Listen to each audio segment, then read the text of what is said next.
Mesdames et messieurs, bonjour. Je suis en fait tout à fait ravi de vous retrouver dans cette nouvelle édition de Midi au Caire, votre fenêtre sur le monde égyptien, votre fenêtre sur les grands événements qui ont émaillé la scène égyptienne durant les derniers jours, que ce soit dans le domaine politique, économique ou quand même dans le domaine du tourisme ici en Égypte.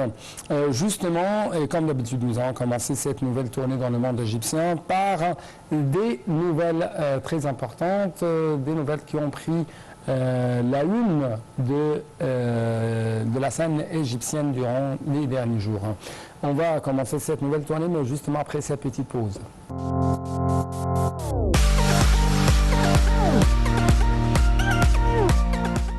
Les États-Unis ont affirmé leur soutien à l'Égypte et à son peuple dans ses efforts en faveur d'un avenir prospère, préservant les libertés fondamentales de tous, ainsi que pour renforcer la sécurité régionale, la résilience de l'économie et le partenariat défensif et faire face à la crise climatique. Dans un document factuel publié sur son site à l'occasion d'une coopération diplomatique et d'une amitié ancienne de plus d'un siècle, le département d'État américain indiquait que Washington et le Caire coopérer étroitement pour atténuer les conflits et consolider la paix durable, citant entre autres la médiation américaine pour aider à l'organisation des élections en Libye dans les plus brefs délais et rétablir la transition démocratique au Soudan.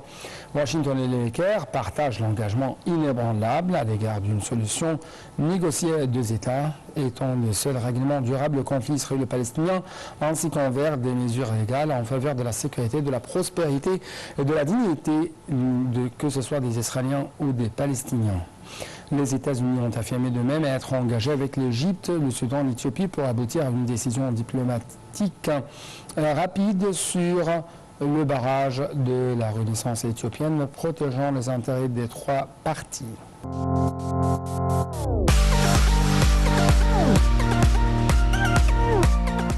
De sa part, l'Égypte a tenu à renforcer les relations avec les États-Unis sur la base du respect mutuel et des intérêts communs. C'est ce qu'a quand même confirmé lundi le ministre égyptien des Affaires étrangères, Sameh Shoukry, qui a valorisé les relations d'amitié entre les deux pays. Lors d'une conférence de presse conjointe au Caire avec le secrétaire d'État américain Anthony Blinken, il y avait bien sûr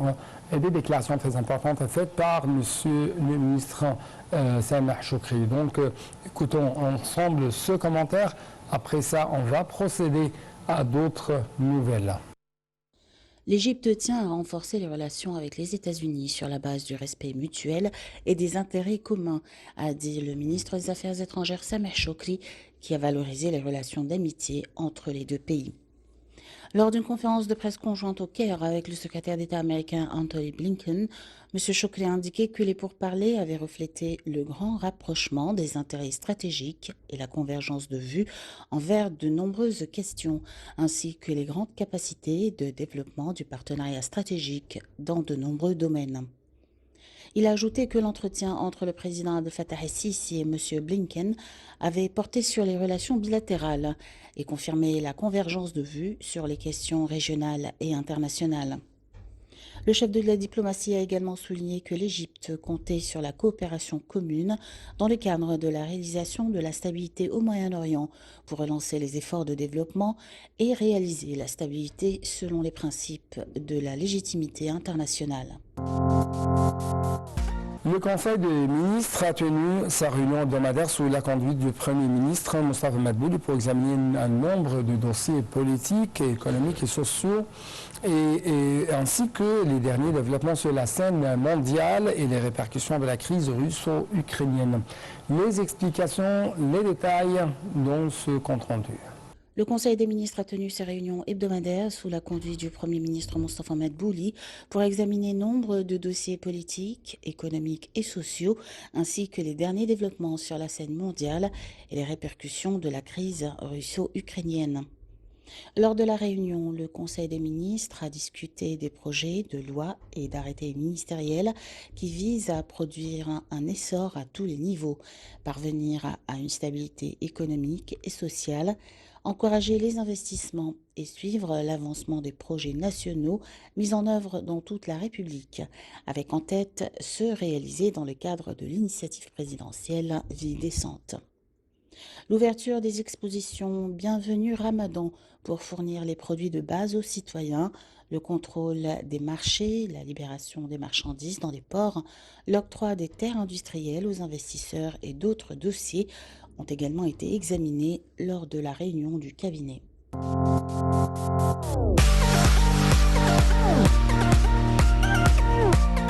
Le Premier ministre égyptien, Dr Moussa Madbouli, d'autre part, affirmait que l'Égypte entendait atteindre des taux de croissance d'environ 5% et 6% au cours des années 2024-2025,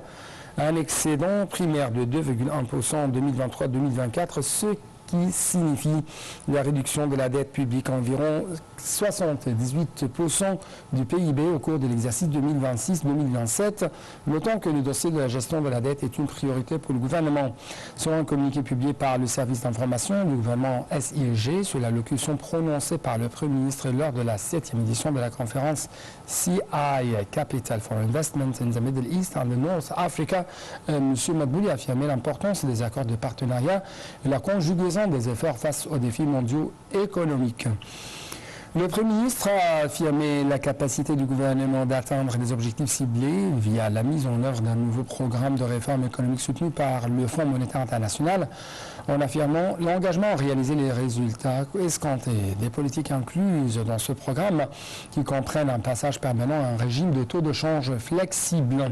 pour rétablir l'équilibre sur le marché de la monnaie locale, parvenir à une discipline budgétaire pour assurer la baisse continue du niveau de la dette et étendre les réseaux de protection sociale pour protéger les groupes les plus vulnérables, ainsi que mettre en œuvre des réformes structurelles pour réduire le rôle de l'État dans différents secteurs.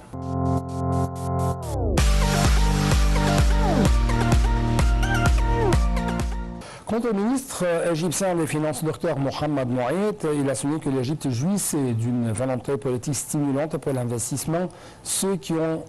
fait un centre attractif pour la production, la réexportation vers divers pays du monde, en particulier l'Afrique. Dr Moaït s'est exprimé à la conférence annuelle des investisseurs au Moyen-Orient en Afrique du Nord, CI Capital's Annual MENA Investor Conference. Il a également fait état de la situation géographique stratégique de l'Égypte et des projets de développement qui offrent des opportunités d'investissement distinctes dans des secteurs prometteurs, notamment les énergies renouvelables et l'hydrogène vert et les industries manufacturières qui s'appuient sur une infrastructure solide et développée capable d'absorber l'expansion des investissements et de la productivité.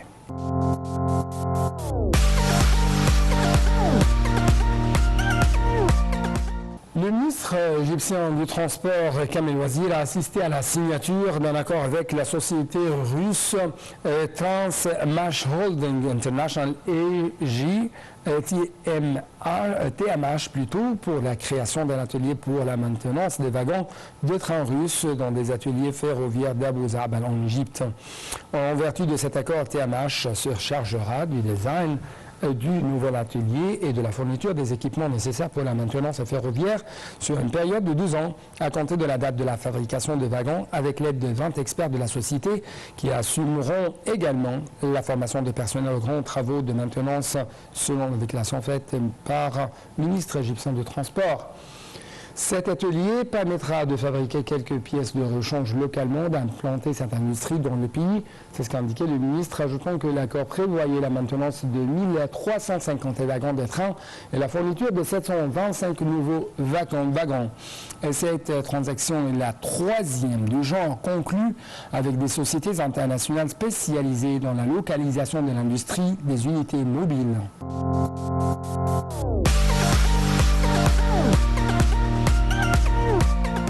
Le mécanisme de financement de l'économie verte est une histoire inspirante, le fruit de 6 années d'action et pour encourager le secteur privé à prendre part au financement de projets de protection climatique. C'est ce qu'a déclaré la ministre de l'Environnement, Yasmine Fouad. Madame la ministre a fait ces déclarations mardi au cours du lancement du mécanisme précité GIF Egypt 2, mise en place par la Banque européenne pour la reconstruction et le développement BERD, l'Union européenne et le Fonds vert pour le climat en présence de la ministre de la Coopération internationale, Marianne Machot, et de l'ambassadeur de l'Union européenne en Caire, Christian Berger. Il importe de restructurer les perspectives du secteur bancaire en Égypte pour être plus compréhensif à l'égard de la finance climatique qui, avec ses projets d'atténuation et d'adaptation, fait face à des défis spécifiques dans plusieurs secteurs, y compris celui de l'énergie, étant le plus grand producteur d'émissions et pour contribuer à la mise en œuvre de plans de contribution déterminés au niveau national et les projets d'adaptation, toujours selon les affirmations de Madame la ministre Yasmine Foued.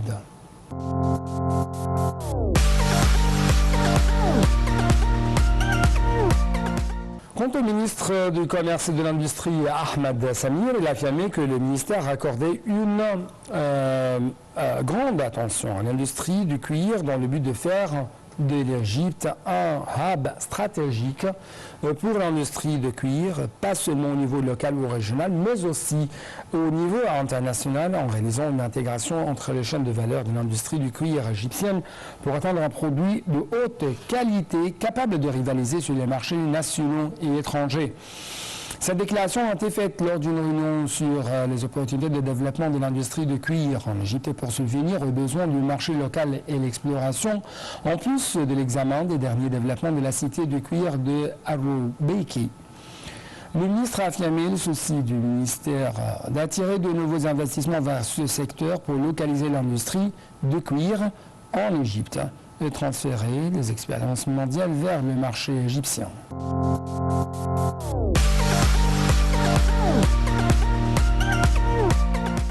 Parlons donc, chers téléspectateurs, un peu plus de la culture et des activités culturelles. Cette fois-ci, on trouve que la ministre de la Culture, Nevin Al-Kilani, et l'ambassadrice des Émirats Arabes Unis, au Caire, Mariam Al-Qabi, ont examiné la promotion de la coopération culturelle commune. Les deux bords ont examiné les perspectives de coopération, y compris la tenue d'une semaine culturelle égypto-émiratie, incluant une série de manifestations auprès de présentations folkloriques de culture de deux pays. Les relations entre le gouvernement et les peuples de l'Égypte et des Émirats Arabes Unis sont profondes et d'une grande importance et les deux bords tiennent à renforcer tous les aspects de collaboration culturelle selon les dernières déclarations faites par Madame la ministre.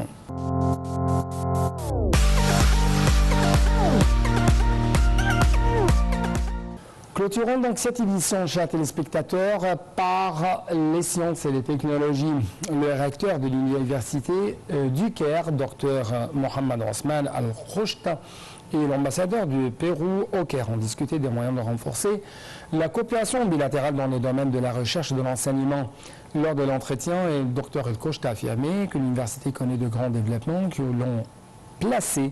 dans le cadre des universités de 4e génération et ce souci de mener une coopération internationale dans les domaines académiques et de recherche avec des universités internationales prestigieuses et qui occupent des positions avancées dans les classifications internationales. Pour sa part, l'ambassadeur a fait l'éloge des contributions distinguées de l'université dans le domaine de la recherche, affirmant à cet égard sa volonté de tenir des colloques mais aussi des rencontres culturelles au siège de l'université pour examiner la coopération culturelle avec l'Égypte.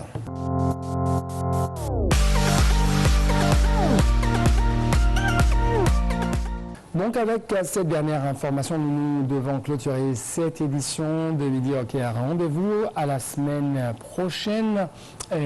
notamment une nouvelle édition de Midi au Caire de chaque vendredi où